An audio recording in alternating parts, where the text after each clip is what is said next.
Participation भी बहुत अच्छा है। वहाँ के स्टूडेंट्स में कुछ अलग है?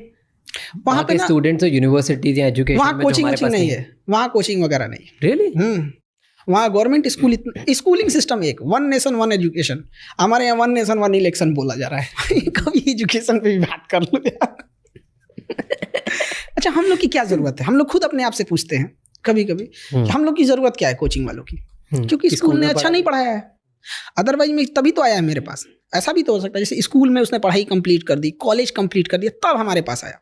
ऐसा भी तो हो सकता था कि हमने पढ़ा दिया फिर वो स्कूल में जाए। हम लोग पढ़ा देंगे ना तो स्कूल के वालों को कहेगा निकलिए, अब आप लोग निकलिए, बहुत पीछे हैं लोग। तो स्कूलिंग सिस्टम अगर अच्छी होती हम लोग की ज़रूरत ही नहीं पड़ती। चाइना में एजुकेशन सिस्टम एक जैसा है, इंडिया में भी अमीर हो या गरीब पढ़ाई एक जैसी होनी चाहिए, मेडिकल एक जैसा होना चाहिए।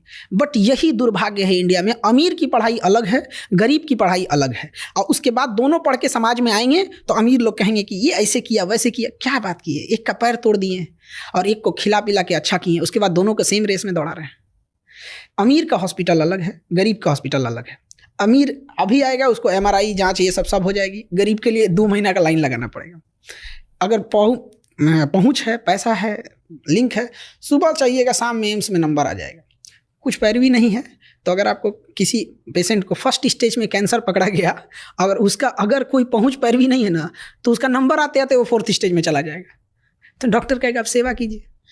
तो हमने कहाँ भारत को कितने पार्टीशन में बांट रखा है, गरीबी के आधार पर, जातियों के आधार पर, स्टेट के आधार पर। समझ में नहीं आता इसको, मतलब कहाँ से इसको सुधारा जाए। तो जैसे 2021 में चाइना के प्रेसिडेंट ने, मैं देख रहा था, शायद प्राइवेट ट्यूटरिंग बैन कर दी थी। इंडिया में भी अगर ऐसा हो जाए तो फिर वहाँ पे एक मजबूरी है कि ये सिस्टम वहाँ पे थोड़ा सा अलग है, क्योंकि हम लोग डेमोक्रेसी में हैं, वो लोग डेमोक्रेसी नहीं है, वो साम्यवादी है, कम्युनिस्ट हैं। वहाँ पे कम्युनिस्ट में क्या होता है ना कि सब चीज़ें, वहाँ देश का कंसेप्ट नहीं होता है, वहाँ पार्टी का कंसेप्ट होता है। तो अगर वहाँ हम right to freedom of speech दे देंगे ना, तो उनका वो वाला सिस्टम खराब हो जाएगा। इस वजह से वो इस सब चीज़ों को रोकता है। और इंडिया में नैरेटिव सेट किया जाता है कि ऐसा चाइना में है, बोलने की आज़ादी नहीं है, ये नहीं है, वो नहीं है। जो चाइना एक बार घूम के आए, वहाँ पता करके आए, उनका अपना सोशल मीडिया है, लेकिन इस पे कंट्रोल भी ज़रूरी है। ऐसा नहीं कह रहे हैं कि एकदम ख़त्म कर देना या एकदम इंडिया में मतलब छूट दे देना। इसका बहुत मिसयूज़ भी है। बांग्लादेश में तख्ता पलट करके शेख हसीना को छोड़ना पड़ा, केवल सोशल मीडिया की वजह से गया था। उसका श्रीलंका क्यों बर्बाद हुआ? फेसबुक की वजह से।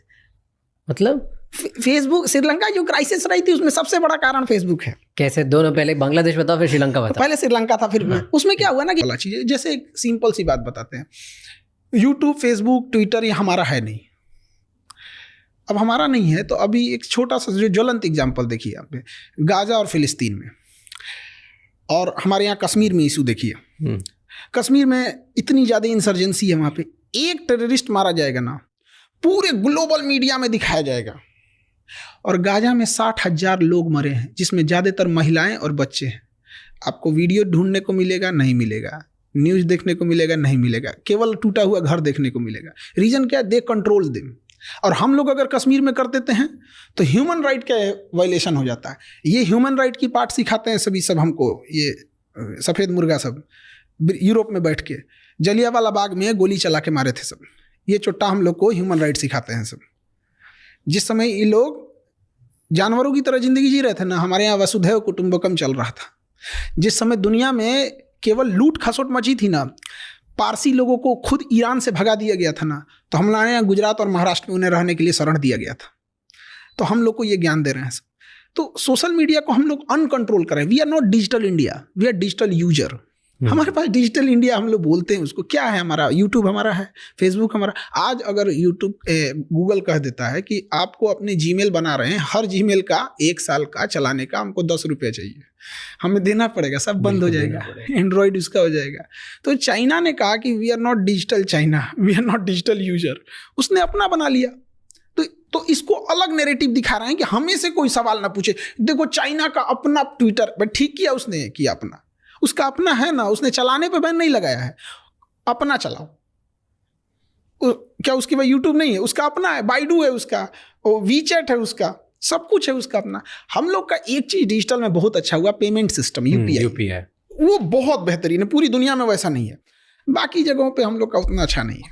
तो श्रीलंका में क्या हुआ? श्रीलंका में कम्युनल Narrative. राइट्स को बहुत बढ़ावा दिया गया फेसबुक ने, हम्म। बहुत ज़्यादा धार्मिक चीज़ों को बढ़ा के दिखाया, जिस वजह से अनस्टेबिलिटी आने लगी थी वहाँ पे, और एंटी गवर्नमेंट एंटी एस्टेब्लिश भावनाएं बहुत भड़कने लगी थी, श्रीलंका को तबाह करने लगा। और इसी बीच में जब इकोनॉमिकल क्राइसिस आती है और पहले से एंटी एस्टेब्लिशमेंट माइंडसेट है तो फिर पूरा सिस्टम कोलैप्स कर जाता है। बांग्लादेश में भी यही हुआ था, अचानक से लोग सड़कों पे 50,000 लोग कैसे आ गए? वो टेलीग्राम पे चल रहा था पहले से, और टेलीग्राम पे कंट्रोल नहीं है गवर्नमेंट का।